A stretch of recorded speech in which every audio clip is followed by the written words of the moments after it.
오늘 주제 특별 강론으로 하나님의 사랑에 대하여 라고 제가 제목을 했는데, 생각나는 제목 있죠? 낭만에 대하여. 네, 하나님의 사랑에 대하여. 요한복음 21장 15절에서 18절입니다. 부제로 우리가 하나님을 사랑할 수 있는가 라고 하는 거거든요. 일단 우리 성경 본문을 읽어보겠습니다. 요한복음 21장 15절에서 18절까지 읽겠습니다. 시작. 그들이 조반 먹은 후에 예수께서 시몬 베드로에게 이르시되, 요한의 아들 시몬아, 네가 이 사람들보다 나를 더 사랑하느냐 하시니, 이르되 주님 그러하나이다. 내가 주님을 사랑하는 줄 주께서 아시나이다. 이르시되 내 어린 양을 먹이라 하시고, 또 두 번째 이르시되 요한의 아들 시몬아, 네가 나를 사랑하느냐 하시니, 이르되 주님 그러하나이다. 내가 주님을 사랑하는 줄 주님께서 아시나이다. 이르시되 내 양을 치라 하시고, 세 번째 이르시되 요한의 아들 시몬아, 네가 나를 사랑하느냐 하시니, 주께서 세 번째 내가 나를 사랑하느냐 하시므로 베드로가 근심하여 이르되, 주님 모든 것을 아시오매 내가 주님을 사랑하는 줄을 주님께서 아시나이다. 예수께서 이르시되 내 양을 먹이라. 내가 진실로 진실로 내게 이르노니, 내가 젊어서는 스스로 띠뛰고 원하는 곳으로 다녔거니와 늙어서는 내 팔을 벌리리니 남이 내게 띠띠우고 원하지 아니하는 곳으로 데려가리라. 이 본문 잘 알고 있는 말씀이죠. 네. 지금 이 본문의 상황은 예수님께서 부활 후에 갈릴리 바닷가에서 제자들을 다시 만나는 장면입니다. 흔히 우리가 그 베드로가 보면 예수님께서 부활하셔서 나타나셨음에 두 번인가 보여주셨음에도 불구하고 베드로가 나는 물고기 잡으러 가노라 라고 하니까 이제 다 끝났다. 그래서 이제 자기 본업으로 돌아갔다. 이렇게 이야기들을 많이 하고 베드로의 어떤 큰 잘못을 한 것처럼 이렇게 많이 이해를 하거든요. 그런데 제가 교환해 놨듯이 마태복음 26장 32절에 보면 예수님께서 너희보다 먼저 내가 갈릴리로 가겠다 라고 말씀하셨습니다. 그렇죠? 네. 그런 점에서 우리가 베드로와 제자들을 예수님께서 다시 갈릴리 바닷가에서 만나시는 거죠. 그건 하나님의 계획 속에 있는 거라는 거죠. 네. 그런 점에서 우리가 이런 어떤 본문들을 통해서 볼 때에 단순히 베드로의 어떤 잘못, 이런 질책 부분으로만 봐서는 이해할 수 없다는 거죠.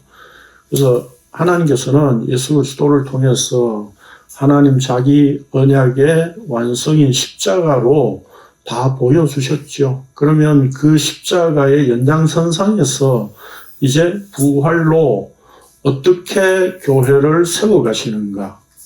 12사도를 그들을 다시 재정비하고 다시 부르신다는 이야기는 십자가로 인해서 12사도는 구약의 이스라엘처럼 철저히 실패할 수밖에 없는 이스라엘이다 라고 하는 것을 12제자로 보여주신 거예요.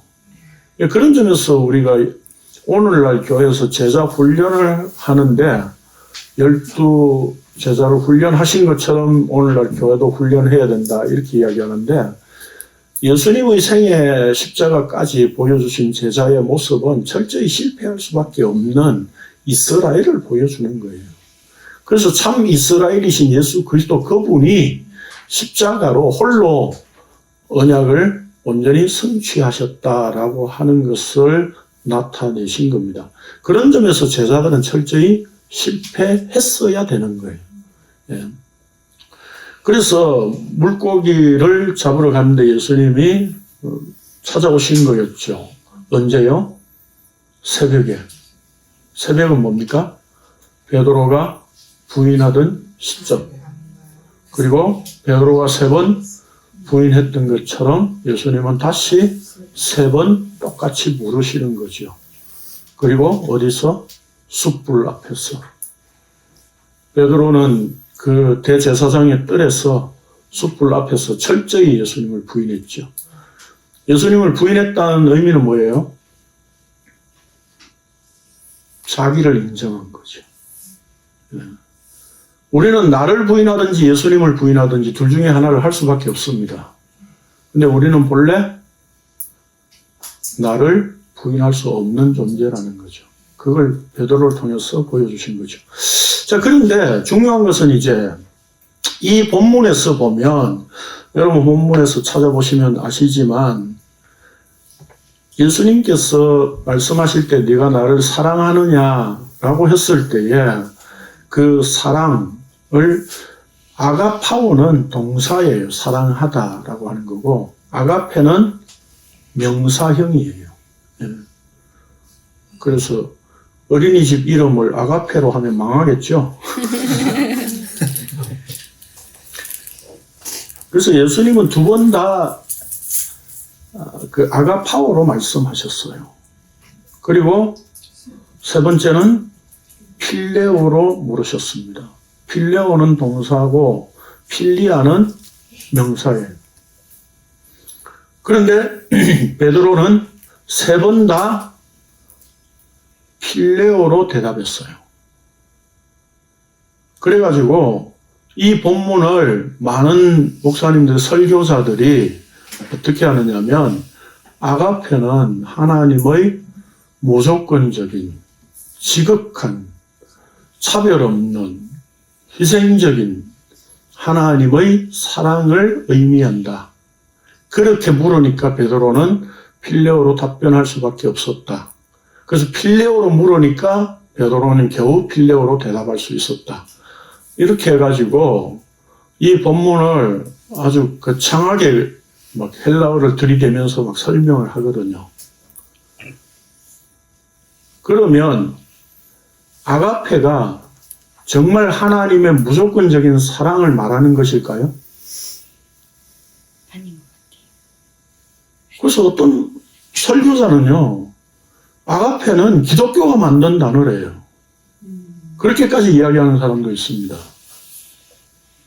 그런데 현재까지 알려진 성경학자들의 결론은 예수님이 당시에 어떤 언어로 말씀하셨느냐 하면 아람어로 말씀하셨다고 대체적으로 성경학자들은 지금 그렇게 결론을 내리고 있고 더 이상의 어떤 다른 반론들도 많이 나와 있지만 그래서 마태복음 신약도 히브리어로 봐야 된다 이렇게 주장하는 사람들도 있지만 어쨌든 에바다 이런 어떤 아람어를 엘리 가마 사막다니 이런 아람어를 썼다는 것은 그 당시에 아람어로 통용되는 말이었다 라고 보는 거죠.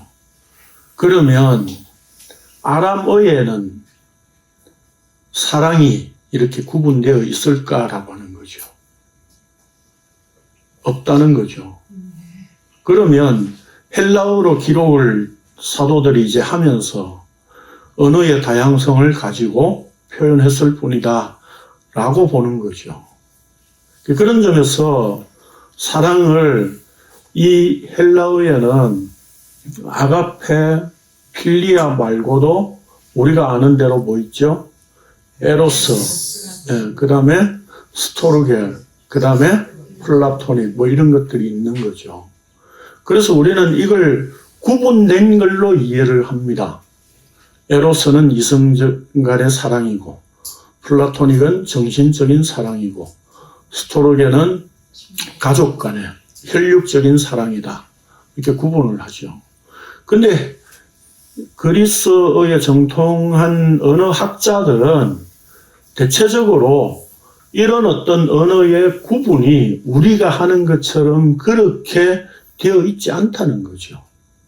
헬라 문학 속에서도 이런 사랑이라고 하는 단어를 굉장히 이렇게 뭐라 그럴까요? 교차해서 여러 언어로 사용하고 표현하였다는 겁니다. 그렇기 때문에 오늘날 교회에서 많은 목사들의 설교를 통해서 우리는 이 세뇌되어 있는 아가페는 하나님의 사랑. 근데 헬라어 단어 자체가 하나님의 사랑이라고 말하지 않습니다. 헬라 철학 속에서는 사랑이라고 하는 것이 굉장히 신비했던 것 같아요. 그래서 그것을 다양하게 표현해보고 싶었던 거죠. 그래서 사랑에 대한 단어가 굉장히 많은 겁니다. 그걸 가지고 성경이 기록되어져 있으니까 아가페는 무조건 하나님의 사랑이다. 이렇게 볼 수 없다는 겁니다. 이제 제가 그 증거를 말씀드리려고 하는 겁니다. 그래서 교환 중간에 세 번째 문단에 보면 그 70인역이라고 하는 것이 있다 그랬죠. 예. 이게 LXX는 뭐죠? 예, 로마 숫자예요. L은 50이죠. 예. X는 10이고, 예. 그러니까 70인역이라는 거죠. 이걸, 예. septuagin트, 이게 라틴어로 이제 70이다라고 하는 그런 뜻이에요. 70. 그래서 이 70인 역본이 주전 예수님 나기 전에 3세기부터 2세기 말년까지 약 100년간 번역됐어요. 구약을 헬라어로 그리스어로 번역한 거죠. 누가? 유대인들이. 각 지파에서 12지파에서 6명씩 뽑아가지고 그래서 전체 72명이 되는데 70인역이라고 하는 거죠. 이게 왜 중요하냐면 제가 간혹 이 70인역 자주 이야기하잖아요. 이게 왜 중요하냐면 오늘 우리가 신약에서 헬라어로 성경이 기록되어져 있는데 그 헬라어 단어 뜻을 구약에서 어떻게 쓰고 있느냐. 구약의 히브리어에 해당되는 단어가 어떤 것인가 아는 것은 굉장히 중요해요. 왜냐하면 히브리어를 헬라어로 어쨌든 번역을 해서 헬라어로 표현하는 거니까. 근데 그게 유대인들이 구약의 히브리어를 헬라어로 어떻게 번역했는가 아는 것이 그들의 사고방식 안에 있는 거거든요. 그렇기 때문에 그들이 구약 성경을 헬라어로 번역한 이 성경이 엄청난 기준이 되는 거죠. 그런 점에서. 그래서 그 헬라어를 구약의 히브리어로 대체하면 어떤 단어인가를 찾아보는 근거가 되는 성경 역본이에요. 그리고 또 뿐만 아니라 모든 제자들이 지금까지는 우리 신약에 인용되어 있는 구약의 모든 구절들이 제자들이 다 70인 역본을 인용했다. 그렇게 봅니다. 예. 그렇기 때문에 사실 우리가 구약의 성경 구절과 신약의 바울이나 이런 사도들이 성경 구절을 인용했을 때 그 구절이 문장이 문자적으로 항상 똑같지 않잖아요. 그렇죠? 그런 것들은 헬라어 역본을 제자들은 인용했기 때문에 그렇다라고 보는 거죠. 그래서 예수님도 아마 이 70인 역본을 많이 인용하고 사용하지 않았을까. 현재까지는 우리가 그렇게 성경학자들이 인식하고 있습니다. 자, 그래서 70인 역본에 보면 사무엘하 13장 15절에 그 다윗의 아들 암논이 다말을 강간하는 사건이 있죠. 예, 그래서 거기에 보면 이 내가 다말을 사랑한다, 사랑 이렇게 두 단어가 나오는데 이 70인 역본에서는 아가파오, 아가페 이렇게 번역을 했어요. 이게 하나님의 무조건적인 사랑이라고 한다면 70인 역본에서는 아가페로 쓰면 안 되잖아요. 그렇죠? 예. 그 다음에 마찬가지로 들릴라와 그 삼손의 사랑을 히브리 아헤브인데 이걸 아가파오로 쓰고 있어요. 그 다음에 그 문란한 사랑에 대한 표현도 역대하 11장 21절에 보면 아가파오. 그 다음에 전도서에서도 아가파오. 다 이렇게 아가파오로 쓰고 있어요. 그 전도서 9장 6절도 마찬가지고.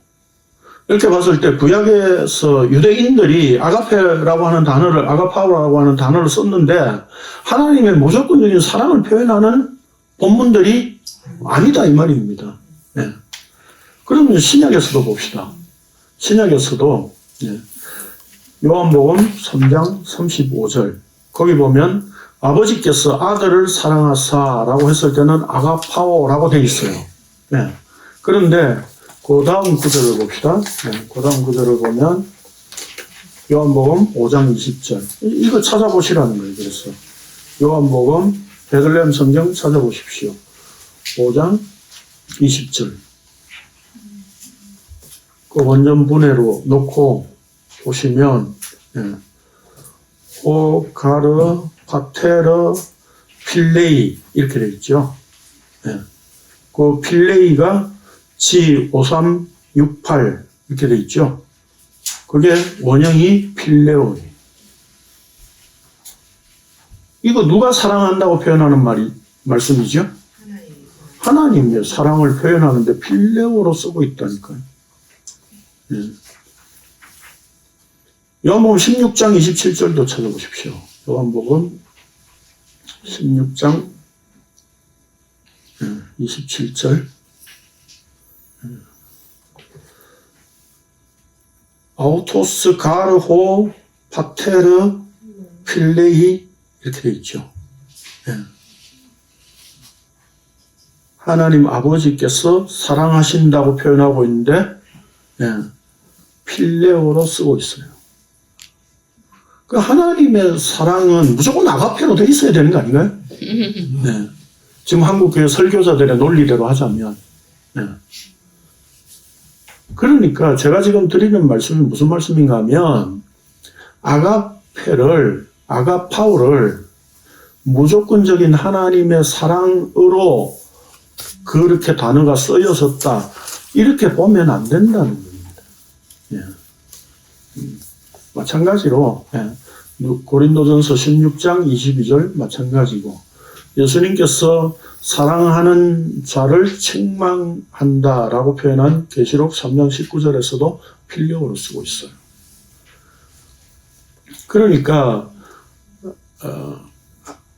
아가페라고 하는 단어를 하나님께만 한정해서 쓰는 거 아니고 또 하나님의 사랑이라고 해서 필레오로 표현하지 않은 것도 아니다 이 말입니다. 그런 점에서 전에도 한번 말씀드렸듯이 아가페라고 하는 단어 안에 하나님의 사랑을 가두지 마시라 이 말입니다. 아가파오라고 하는 단어로 하나님의 무조건적인 사랑, 무한하신 사랑을 한 단어로 표현된 것이라고 생각하지 마시라 이 말입니다. 하나님의 사랑은 아가파오라고 하는 단어 안에 결코 갇히는 사랑이 아니에요. 다만 우리가 이제 그 본문의 문맥을 통해서 어떤 단어가 쓰였는지를 보고 그 문맥 속에서 하나님의 사랑을 어떻게 표현하고 있느냐라고 봤을 때 필레오로 쓰고 있다 하더라도 하나님의 무한하신 사랑을 표현한 본문의 문맥이라면 그 필레오도 역시 하나님의 무한하신 사랑을 나타내는 표현이다 이 말입니다. 이거하고 비슷한 게 또 하나 있죠. 우리 흔히 이제 복음을 전하시는 분들이 많이 이야기하는 로고스와 레마. 로고스가 레마가 되어야 된다. 자꾸 그러죠. 그래서 로고스는 선포된 말씀, 레마는 내 안에 받아진 말씀. 근데 헬라어 단어가 그런 의미가 없습니다. 단어 자체에는. 그거 우리가 만들어낸 말이에요.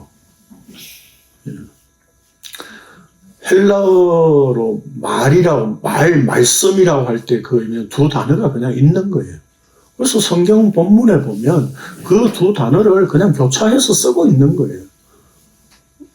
그래서 오늘 우리가 읽었던 요한복음 21장의 이 내용도 언어의 다양성을 그냥 표현한 것이지 예수님이 하나님의 사랑으로 물으니까 베드로는 계속 인간적인 친구 간의 우정의 사랑으로 표현할 수밖에 없었다. 자꾸 그렇게 이야기를 하는데 그 내용은 아니라는 겁니다. 오히려 요한복음에 보면 예수님께서 내가 친구를 위하여 목숨을 버리노라 그랬잖아요. 친구 간의 사랑이라면 그것도 역시 하나님의 사랑으로 표현되어질 수 있는 것이다 이 말입니다. 자, 그런 점에서 이제 예수님께서 네가 나를 사랑하느냐라고 베드로에게 물으신 거죠. 그런데 우리 성경 본문에 보면 첫 번째 예수님의 물음에 보면 네가 이 사람들보다 나를 더 사랑하느냐라고 그랬죠. 그런데 여기에 이 본문을 헬라어에 보면 뭐라고 되어 있습니까? 헬라어 사전을 헬라어 성경을 찾아보면 이 사람들보다 라고 되어 있는 해당 헬라어가 뭐죠? 쓰여진 문장에서는 투톤이라고 되어 있는데 이게 원형은 후토스예요. 후토스가 밑에 되어 있죠. 지시대명사, 속격, 남성, 중성, 복수 이렇게 되어 있어요. 남성으로도 해석할 수 있고 중성으로도 해석할 수 있다 이 말이에요. 그러니까 이 사람들보다 라고 번역을 한 우리 성경은 뭐예요? 남성으로 선택을 해서 번역을 한 거예요. 중성으로 보면 이것들보다 라고 볼 수 있겠죠. 그러면 이것들보다는 뭐 어떤 것들이에요? 지금 물고기 잡아온 거. 현실적으로는 물고기를 잡아온 이 153마리 이것들보다 라고 말씀하시는 것이 되는 것이고, 좀 더 폭넓게 보면 이 땅에 우리가 주님보다 더 사랑하는 모든 것들을 총체적으로 표현하는 것이라고 볼 수 있는 거죠. 그러니까 이 사람들보다 라고 이렇게 해석할 때는 바로 예수님께서 네가 나를 3번 부인할 것이다 라고 했을 때 베드로는 마태복음 26장에 보면 모두 주를 버릴지라도, 마가복음에 보면 다 주를 버릴지라도 나는 버리지 않겠나이다 라고 했기 때문에 예수님께서 이 사람들보다 라고 물으셨다는 거죠. 그러나 사실은 베드로에게 이렇게 말씀하신 의도는 뭐예요? 베드로, 너 한 사람 너 부인해서 나한테 잘못했잖아. 사랑 표현에 이런 개념이 아니라 바로 모든 제자들을 대표해서 베드로에게 물으시는 거죠. 그렇게 보면 이 후토스를 중성으로 받는 의미가 훨씬 더 크다고 생각해 볼 수 있습니다.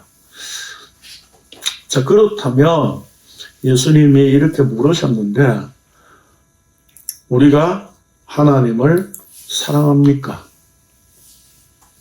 여러분, 하나님 사랑합니까? 답변이 없어요. 하나님 사랑하십니까?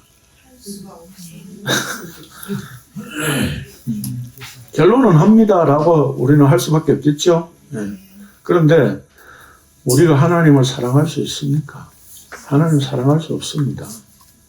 요한 1서에 보면 4장 10절에 보면 이렇게 말씀하고 있죠.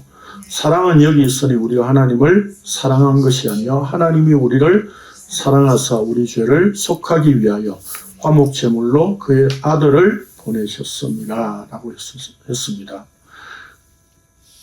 로마서 1장 28절에 보면 모든 인간들은 마음에 하나님 두기를 싫어한다 그랬어요. 하나님과 하나님 말씀 자체를 마음에 두기를 싫어하는 게 인간이에요. 그러니까 하나님을 사랑한다는 것은 있을 수 없는 일이죠. 그러면 우리가 하나님을 어떻게 사랑할 수 있습니까? 예수님께서 이렇게 말씀하셨어요. 그 밑에 2페이지 맨 밑에 성경 구절 본문 있죠? 요한복음 14장 내용입니다. 읽겠습니다. 시작. 너희가 나를 사랑하면 나의 계명을 지키리라. 내가 아버지께 구하겠으니 그가 또 다른 보혜사를 너희에게 주사 영원토록 너희와 함께 하리니 그는 진리의 영이라. 세상은 능히 그를 받지 못하느니 이는 그를 보지도 못하고 알지도 못함이라. 그러나 너희는 그를 아나니 그는 너희와 함께 거하시며 또 너희 속에 계시겠습니다. 내가 너희를 그와 같이 두려워두지 아니하고 너희에게 오리라. 조금 있으면 세상은 다시 나를 보지 못할 것이오되 너희는 나를 보리니 내가 살아있고 너희도 살아있겠습니다. 아버지 안에 너희가 알리니 내가 너희 안에 있는 것을 너희가 알리라. 나의 계명을 지키라. 나를 사랑하는 자니 나를 사랑하는 자는 내 아버지께 사랑을 받을 것이요 나도 그를 사랑하여 그에게 나를 나타내리라. 15절에 21절에 내 계명을 지키리라. 나의 계명을 지키는 자라야 그랬죠. 이 지키리라, 지키는이라고 하는 말이 헬라어로 테레오예요. 테레오는 보존하다, 마음에 품고 새기다 이런 뜻입니다. 예수님을 사랑한다는 것이 뭐예요?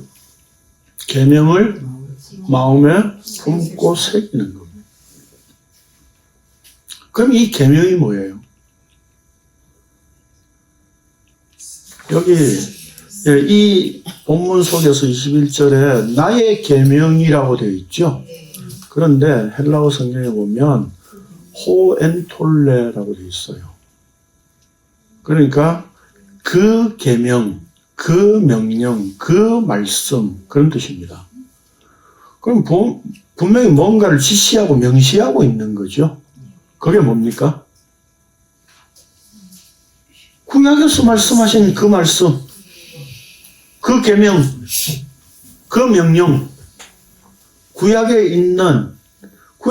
누가 말씀하셨어요? 하나님이 언약으로 주신 율법의 말씀들, 네, 그걸 지칭하고 있는 거죠. 그래서 아버지의 계명이에요, 이게. 그러면 아버지의 그 계명이 구약에 어떻게 되어 있나 보자 이 말입니다.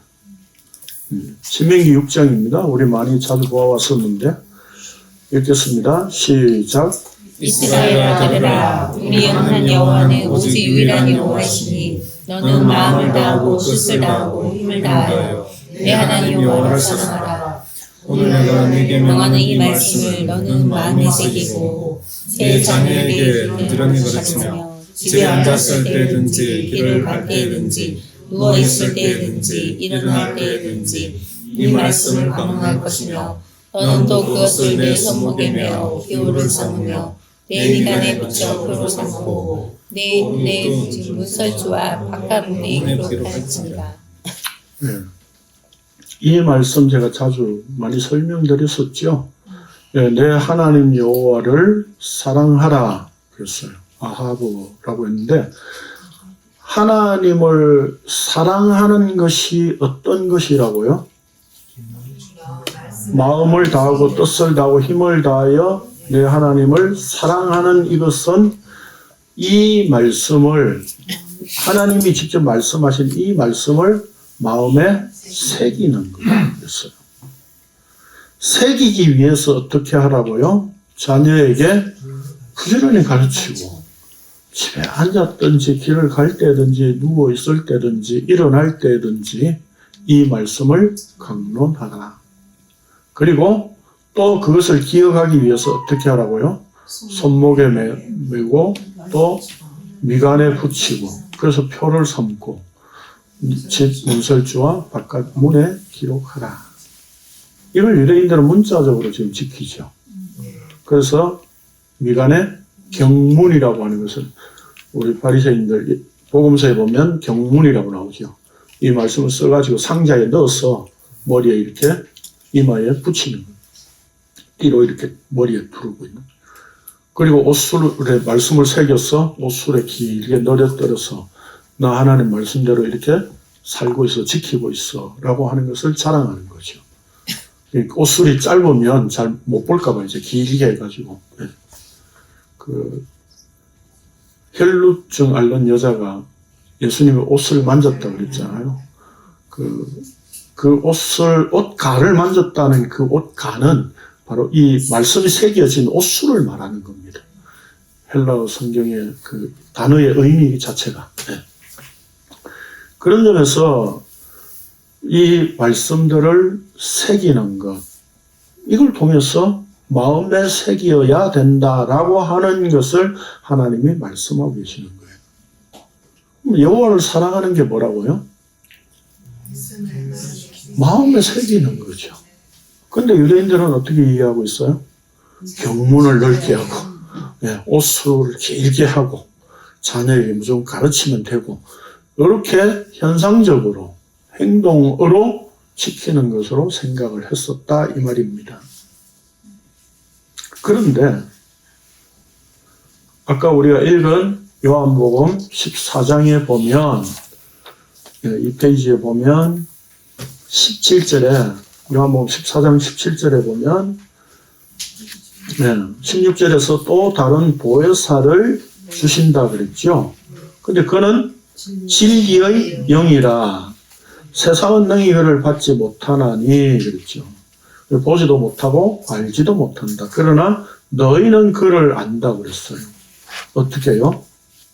그분이 또 다른 보혜사가 오시면 너희 속에 계시겠습니다. 너희 안에 계신다. 그래서 그와 같이 버려두지 아니하고 예수님께서 너희에게로 오리라. 이 성령이 오신다는 의미인데 예수 그리스도 그분이 오신다는 의미지요. 자, 그렇다면 이 말씀을 통해서 우리가 봤을 때 마음에 새기는 것을 누가 한다고요? 보여서 성령께서 하신다고 말씀하고 있다고요. 예수님이. 이게 예수님이 그냥 뜬금없이 말씀하신 겁니까? 우리가 지난주에 새 언약에 대해서 말씀 나눴었죠. 예레미야 31장, 에스겔서 36장에 보면 새 언약을 이미 구약에서 말씀하고 있습니다. 아브라함에게 할례를 주셨을 때도 단순히 아브라함에게는 할례를 이렇게 표면적으로 하라는 것 같이 보이지만 모세 율법에 보면 신명기에서 마음의 할례를 얘기를 했거든요. 그러니까 외형적으로 몸에 할례를 받는 게 중요한 문제가 아니라 마음의 할례를 받아야 돼. 마음의 가죽을 베는 그게 마음의 할례를 받는 것이라고 했거든요. 그러니까 성경은 본래 하나님의 언약 안에서 마음에 하나님께서 할례를 행하시고 마음에 새기게 할 것을 말씀하고 계신 거예요. 누가? 하나님의 영이. 그러면 예수님께서 지금 요한복음 14장에서 이렇게 말씀하셨다는 의미는 예수님 자신의 십자가 죽음으로 온전히 언약이 성취되면 보혜사 성령께서 우리 안에 오셔서 말씀을 새기게 하실 거다. 이 약속이죠. 그러면 우리는 이제 다 정리가 됐습니다. 여러분, 하나님 사랑하십니까? 이렇게 힘이 없어요. 여러분, 하나님 사랑하십니까? 네. 무슨 뜻이죠, 그게? 말씀이 성령으로 말미암아 마음에 새겨졌습니다. 언제요? 날마다. 날마다. 그게 하나님을 사랑하는 거예요. 이제까지 우리가 하나님을 사랑하는 것을 어떻게 생각했습니까? 열심히 교회 봉사하고, 11조하고, 이렇게 해서 내 행위로 막 이렇게 열심을 내면 그게 하나님 사랑하는 표라고 우리는 생각했던 거죠. 찌그러져 있어. 나대지 마. 껍죽대지 마. 성경은 계속 그 얘기하는 거예요. 그걸 한마디로 뭐예요? 십자가 죽어. 그래서 십자가 죽는 이야기 또 나와요. 자, 그래서 빌립보서 봅시다. 교환 3페이지입니다. 빌립보서에. 시작. 너희 안에 이 마음을 품으라. 곧 그리스도 예수의 마음이니 그는 근본 하나님의 것이시나 하나님과 동등됨을 취할 것으로 여기지 아니하시고 오히려 자기를 비워 종의 형체를 가지사 사람들과 같이 되셨고 사람의 모양으로 나타나사 자기를 낮추시고 죽기까지 복종하셨으니 곧 십자가에 죽으십니다.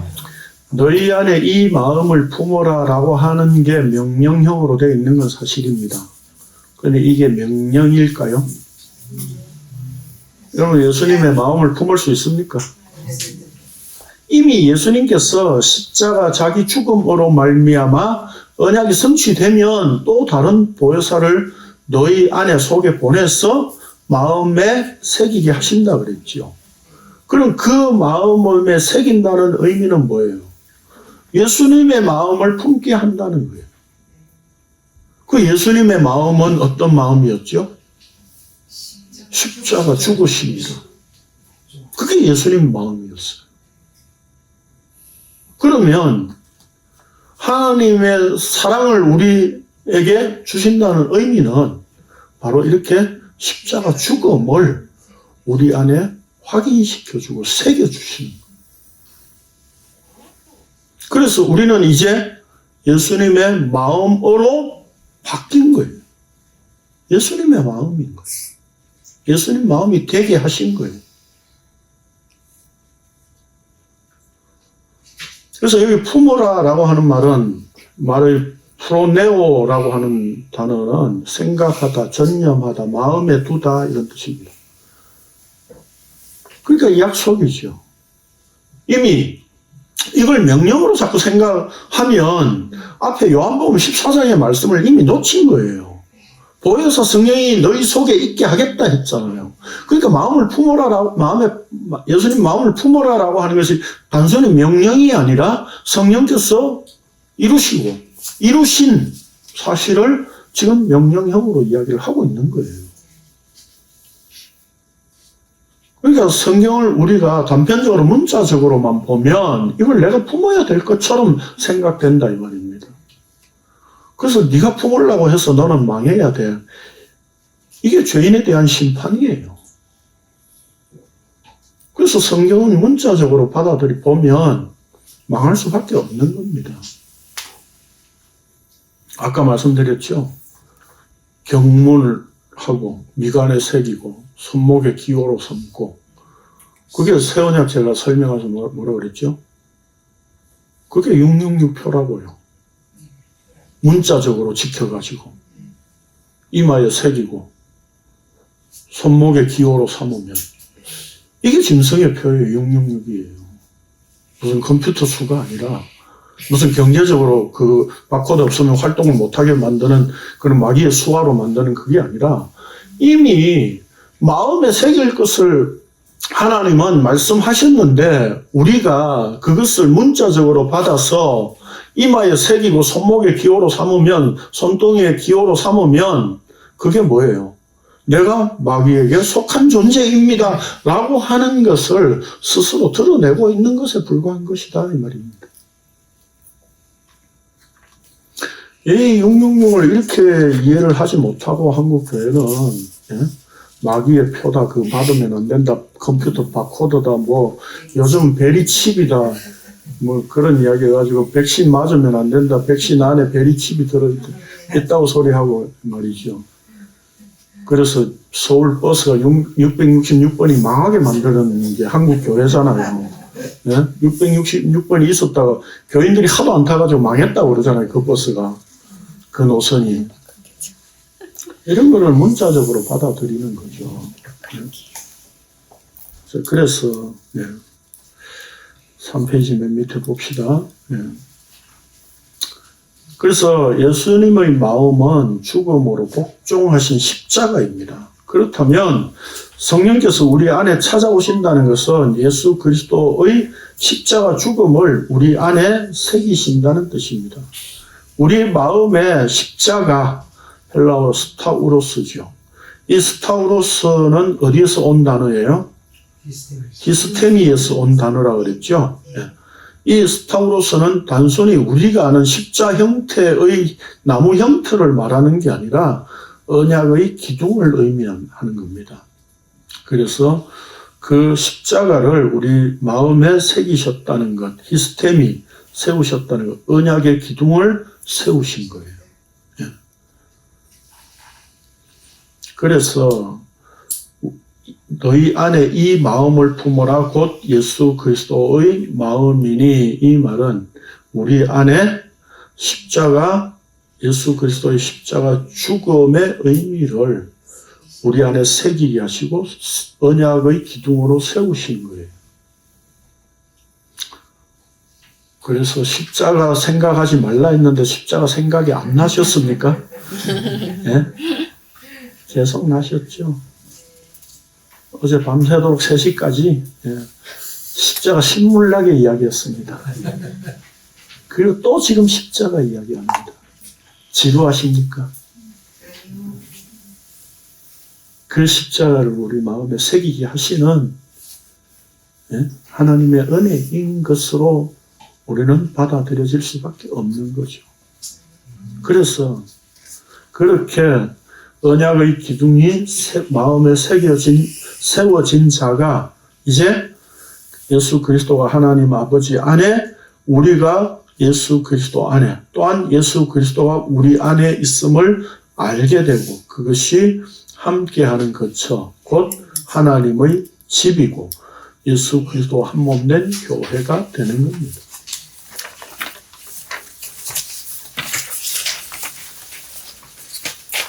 자, 아까 그래서 베드로 이야기를 했을 때에 베드로는 실패해야 된다 그랬죠. 넘어져야 되는 거죠. 예. 아니, 예수님이 베드로 부인할 거 알면 그때 입을 좀 마비를 시키시든지, 예? 그렇게 하면 좋았잖아요. 예? 근데 왜 예수님을 부인하고 저주까지 하는데 그대로 내버려 두십니까? 예수님 보고 계셨다고요. 왜 그대로 두십니까? 실패해야 되었던 거지. 그 실패라고 하는 것은 뭐예요? 베드로의 죽음이지. 그래서 갈릴리 바닷가에 다시 찾아가신 거예요.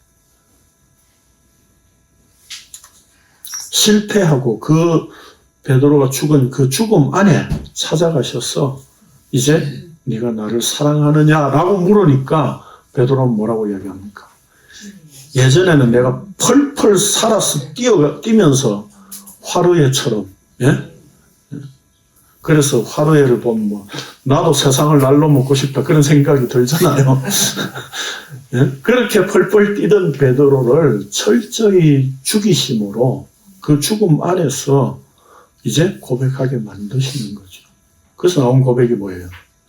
내가 주님을 사랑합니다 이게 아니라 내가 나를 아는 것보다 주님이 나를 더 잘 아시잖아요. 이제 난 나 모릅니다 이 말이에요.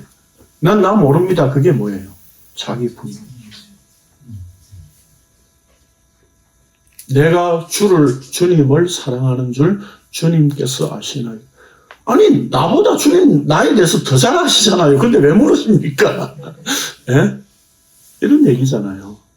예? 우리는 자기 자신에 대해서 모르는 존재예요. 우리 조선교회 복음을 나누는 사람들끼리 끝까지 갑시다. 모른다니까요. 모릅니다. 우리 4, 5년 전에 크리스마스 때 대화 나누면서 조선교회 끝까지 갔으면 좋겠다 그러시는 분 여기 지금 많이 없습니다. 우리가 할 수 있는 게 아니에요. 제가 말씀드리는 것은 조선교회를 떠났다고 해서 복음을 이제 모른다 그런 이야기는 아니에요. 조선교회를 떠나시더라도 주께서 우리 마음에 언약의 기둥을 세우신 그 마음으로 바꾸어 놓으셨다면 우리는 하나님을 사랑하는 존재가 된 거예요. 그렇다면 결국 하나님을 사랑한다는 의미는 뭐예요? 이 말씀으로 십자가를 확인하는 거예요. 제가 말씀으로 십자가를 드러내서 같이 나누잖아요. 자, 여러분들을 엄청 사랑하고 있는 겁니다. 이거 말고 뭘로 우리가 사랑해서, 예? 슬픔을 위로했으니까 다독거리고 좋아 괜찮아 시간이 해결할 거야. 그게 무슨 의미가 있어요? 이 십자가로 확인할 수 있게 만드시는 이 은혜가 바로 주의 사랑을 나누게 하신 현장이라니까. 이게 사랑이에요. 어제 우리 유 집사님도 귀신 쫓아내고 이런 이야기도 하셨는데, 이제 말씀으로 귀신 쫓아내고 있는 거예요, 지금. 악의 영을 지금 말씀으로 선포하고 있잖아요. 예? 악의 영에 굴복되었던 우리가 예, 십자가밖에 없군요. 지금 그 고백이 나오잖아요. 제가 귀신 쫓아내는 능력이 있는 거죠. 이게 축사예요. 네. 제가 지금 방언하고 있다니까요. 알아듣는 분은 이 방언의 하나의 진리가 된 거예요. 예? 우리는 이렇게 방언, 축사 이런 것들을 다 문자적으로 보고 그런 표적을 그 껍데기를 쫓아가는 걸 이제까지 좋아했었죠. 예. 자, 그래서 우리에게 주신 이 하나님의 사랑이라고 하는 것은 내 안에 자기를 부인하고 십자가에 죽는 이 마음이라는 거죠. 그래서 주님의 마음이 된 겁니다. 그래서 예수 그리스도를 사랑하며 계명을 지키게 되었다 고백할 수 있게 된 자가 교회요 성도입니다.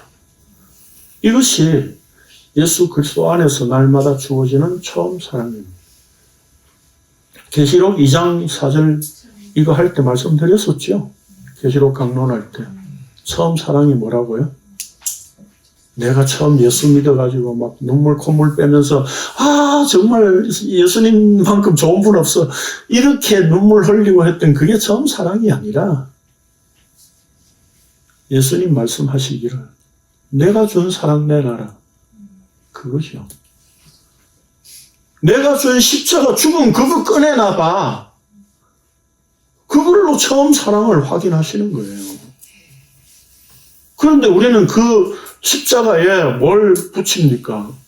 내 사랑을 덕지 붙이는 거죠. 나 하나님 위해서 이만큼 일했잖아요.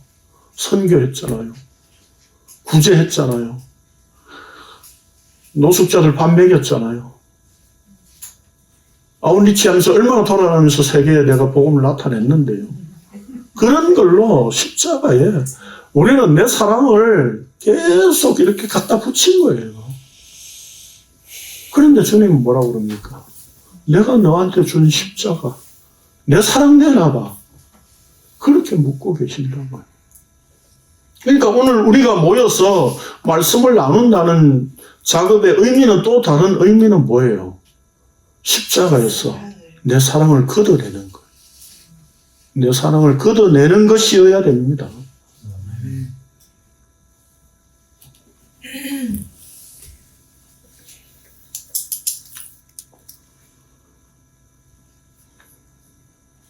그래서 정리를 해드리겠습니다. 친절한 영계시잖아요. 교한 4페이지 두 번째 문단입니다. 그래서 정리를 합니다. 예수님의 계명이란 하나님 아버지의 말씀이고 계명을 지킨다는 것은 마음에 새기는 것인데 그것이 하나님 아버지의 사랑을 받은 것이고 예수 그리스도를 사랑하는 것입니다. 이것은 우리의 힘이나 노력으로 되는 것이 아니라 진리의 영이신 성령께서 예수 그리스도의 십자가 죽음을 우리 마음에 새기고 품도록 하시는 것이 예수 그리스도를 사랑하는 것이고 하나님을 사랑하는 것입니다. 그래서 바울 사도는 하나님의 자기 사랑을 확증하신 것이 십자가라고 선언했습니다. 읽겠습니다. 시작. 소망이 우리를 부끄럽게 하지 아니하며 우리에게 주신 성령으로 말미암아 하나님의 사랑이 우리 마음에 부음받게 됨이니 우리 아직 연약할 때 기약대로 그리스도께서 경건하지 않은 자를 위하여 죽으셨다. 의인을 위하여 죽는 자가 쉽지 않고 선인을 위하여 영감히 죽는 자고 그렇거든요. 우리가 아직 죄인이었을 때 그리스도께서 우리를 위하여 죽으심으로 하나님께서 우리에 대한 자기의 사랑을 확증하셨느니라. 그러면 이제 우리가 그의 피로 말미암아 의롭다 하심을 받았으니 더욱 그로 말미암아 진노하심에서 구원을 받을 것이니 곧 우리가 원수 되었을 때 그의 아들의 죽으심으로 말미암아 하나님과 화목되게 했으니 더욱 그의 살아나심으로 말미암아 구원을 받을 것입니다. 역사 속에서는 구원을 받을 것임이라 라고 표현하지만 묵시 속에서는 이미 구원받은 것이죠. 구원받는 방법, 제일 쉬운 방법 알려드릴까요? 지금 아는 사람한테 구원을 내 계좌를 가르쳐 주면서 입금하라고 하세요. 그 계좌를 딱 보면 구원받았네? 되는 거죠. 그 구원이 아니죠. 이 구원은 생명인 것이죠. 계좌에 꽂히는 구원이 아니라. 자, 그렇다면, 왜 하나님께서 사랑에 대한 표현은 구원의 또 다른 표현이에요. 그러면 왜 사랑으로 표현을 하셨을까? 이 말이죠. 뭘 전제하고 있는 거죠? 예수님 말씀하셨잖아요. 내 원수를 사랑하라 했잖아요. 하나님께서 사랑하신다, 사랑을 주신다, 하나님 너를 먼저 사랑했다라고 하는 이 표현은 뭘 깔고 있는 거예요? 그래서 내가 원수였구나. 내가 원수였구나. 그걸 깔고 있는 거예요.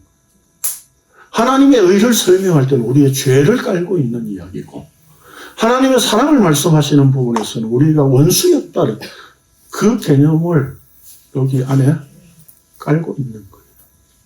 그래서 여기 원수라고 하는 것은 에크드로스라고 하는 말은 미움, 증오라고 하는 뜻의 에크도스에서 유래한 단어입니다. 그러니까 우리가 하나님에 대해서 본래 어떤 존재라고요? 미워하고 증오하는, 하나님이 나타나기만 하면 죽여버리겠어. 그래서 십자가에 죽였다고요. 그러니까 십자가는 뭐예요? 우리가 하나님을 얼마나 미워하고 죽이고 싶도록 싫은 존재인가 라고 하는 것에 대한 증거가 십자가예요. 하나님 편에서의 증거는 뭡니까? 내가 너를 이만큼 사랑해. 내가 내 아들을 십자가에 죽일 만큼 사랑해. 그래서 십자가는 하나님의 사랑의 확증이라고 바울 사도가 이야기한 겁니다. 여기 로마서 5장 6절에 보면 우리가 아직 연약할 때에 그랬잖아요. 우리가 좀 심신이 좀 술 먹고 마약해가지고 심신미약 상태가 되었을 때 그런 걸 말하는 게 아니라 무능을 말하는 거예요. 아무것도 할 수 없는 상태. 그걸 우리 성경은 연약할 때라고 번역을 했어요. 네. 무능한 상태일 때. 또 그것을 원수라고 표현합니다. 하나님을 사랑할 수 없는, 아니 하나님을 사랑하지 않는 정도가 아니라 그냥 하나님을 때려 죽이고 싶을 정도로 미워하는 그런 의미라는 거죠. 그래서 십자가가 어떤 것인가 라고 하는 것을 우리가 아는 그 예수님의 마음이 품어졌다면 우리는 이 십자가 앞에 이제 하나님의 사랑이 어떤 것인가 라고 하는 것을 분명히 알 수 있는 겁니다. 에베소서 2장 봅시다. 시작. 이제는 전에 멀리 있던 너희가 그리스도 예수 안에서 그리스도의 피로 가까워졌느니라.